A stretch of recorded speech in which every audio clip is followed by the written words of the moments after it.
آپ سب نے انتقال ہوتے ہوئے تو بہت دیکھے ہوں گے، نہ جانے آپ نے کتنے جنازوں کو کاندھا دے کر کے انہیں قبرستان میں تو پہنچایا ہوگا۔ کوئی اچانک کی موت مر جاتا ہے تو کوئی بیماری میں مبتلا ہو کر مرتا ہے، لیکن یہاں ایک بات سمجھنے کی ہے۔ میں آپ کو اللہ کے رسول صلی اللہ علیہ وسلم کی وہ حدیث مبارکہ بتاتا ہوں، مشکوٰۃ شریف کی حدیث ہے، لیکن اس سے پہلے میں بات ثابت کر دوں کہ جب ہم چھوٹے تھے تو ہم دیکھا کرتے کہ جب کسی کا اچانک انتقال ہو جاتا تو لوگ آپس میں گفتگو کیا کرتے اور کہا کرتے کہ صاحب کتنی اچھی اور خوبصورت موت ہے، نہ کسی سے کچھ کہا، نہ کسی سے کچھ سنا، نہ کسی سے اپنی خدمت کرائی اور اللہ کو پیارے ہو گئے۔ سبحان اللہ، یہ جملے ہم نے اپنے کانوں سے سنے ہیں، لیکن یہاں حضور کی وہ حدیث سمجھے، اللہ کے رسول صلی اللہ علیہ وسلم نے فرمایا کہ موت کا ایک دم آنا، اچانک آنا، یہ افسوس کے لائق ہے۔ جی ہاں، افسوس کے لائق ہے موت کا اچانک آ جانا، کہ مرنے والا نہ کچھ کہہ سکتا ہے اور نہ ہی کچھ کر سکتا ہے۔ اللہ کے رسول فرما رہے ہیں، ہم ذرا غور کریں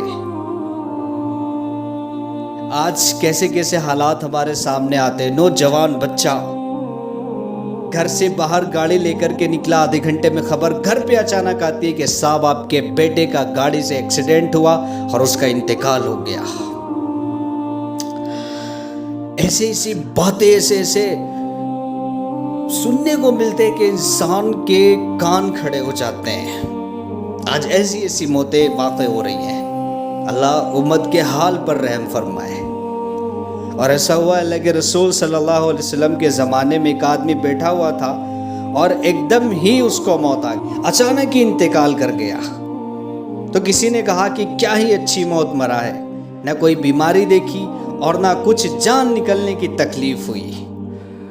یہ کسی شخص نے کہا، حضور کے زمانے میں کسی کا انتقال ہوا تو اللہ کے رسول صلی اللہ علیہ وسلم کو جب اس کا ایک کہنا معلوم ہوا تو آپ صلی اللہ علیہ وسلم نے اس سے فرمایا کہ تیرے پاس اس بات کا کیا ثبوت ہے کہ اچانک مرنے سے اس کو کوئی تکلیف نہیں ہوئی ہوگی؟ اگر اللہ تعالیٰ اس کو اس حال میں موت دیتا کہ وہ بیماری کی تکلیف اٹھاتا، یہاں یہ بات سمجھنے کی ہے۔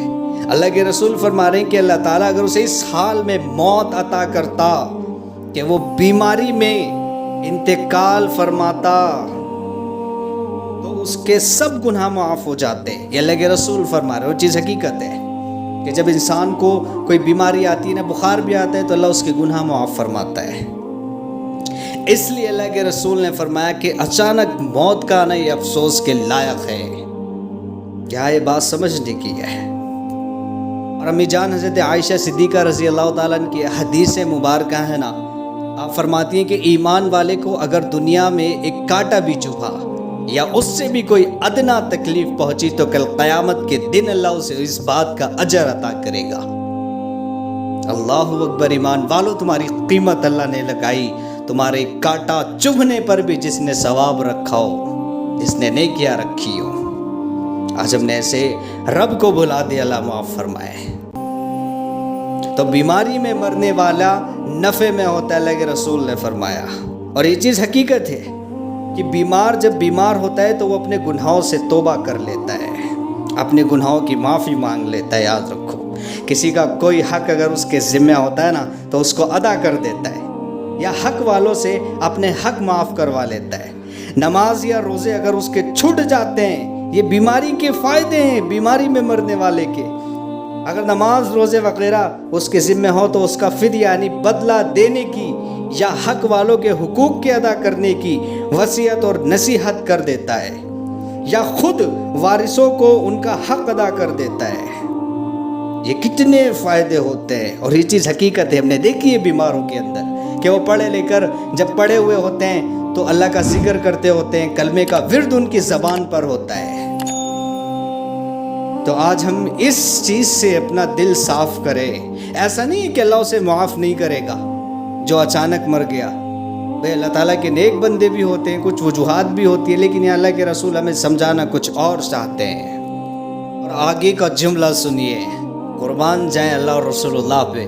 آپ علیہ الصلوۃ والسلام نے فرمایا کہ جب اللہ تعالیٰ اپنی عزت و عظمت کی قسم کے ساتھ فرماتا ہے کہ جب میں کسی مسلمان بندے کے بارے میں یہ چاہتا ہوں کہ اس کو اپنی رحمت میں چھپا لوں تو دنیا سے اس کو ایسی حالت میں موت دیتا ہوں کہ وہ دنیا میں تمام گناہوں کا بدلہ پا لیتا ہے اور طرح طرح کی بیماریاں اور سختیاں اٹھا لیتا ہے۔ یہ فائدہ ہوتا ہے۔ ایک وقت تھا کہ جب میری والدہ محترمہ بیمار تھی، کافی بیمار وہ رہی ہیں اپنے انتقال سے پہلے، تو ایک افسوس ہوتا تھا کیونکہ اس علم سے ہم اس وقت دور تھے، اپنی غفلتوں میں تھے۔ اللہ ہمیں معاف فرمائے، آج بھی غفلتوں میں ہیں، بس اللہ چلا رہے اپنے فضل سے، کیونکہ نیکی کرنے کی طاقت اور گناہوں سے روکنے کی قوت صرف میرے اللہ کے قبضے میں ہے۔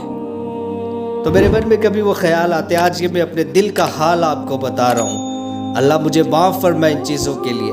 من میں خیال آتا تھا کہ اے اللہ میری امی کو اتنی تکلیف کیوں ہوتی ہے، انہیں اتنا درد کیوں ہوتا ہے، وہ درد کی وجہ سے روتی ہیں، اے اللہ تو اپنا رحم فرما دے۔ لیکن جب ان چیزوں کو پڑھا تو اللہ کی قسم زبان سے اللہ کا شکر ادا ہوا کہ اللہ تیرا شکر ہے۔ تو آج علم نہ ہونے کی وجہ سے نہ جانے ہم کیسی کیسی گمراہیوں کا شکار ہو جاتے ہیں، اللہ ہمیں معاف فرمائے۔ اس لیے ہمارے لیے ضروری ہے علم کو سیکھنا، صحیح علم کو سیکھنا اور اس پر عمل کرنا۔ حضرت فرماتے ہیں ہمارے کہ ایک سمجھانے کے لیے ایک جملہ فرماتے ہیں کہ علم سے زندگی نہیں بنتی بلکہ عمل سے بنتی ہے۔ علم تو حاصل کیا جاتا ہے عمل کرنے کے لیے، اور یہ بالکل صحیح بات ہے کہ علم حاصل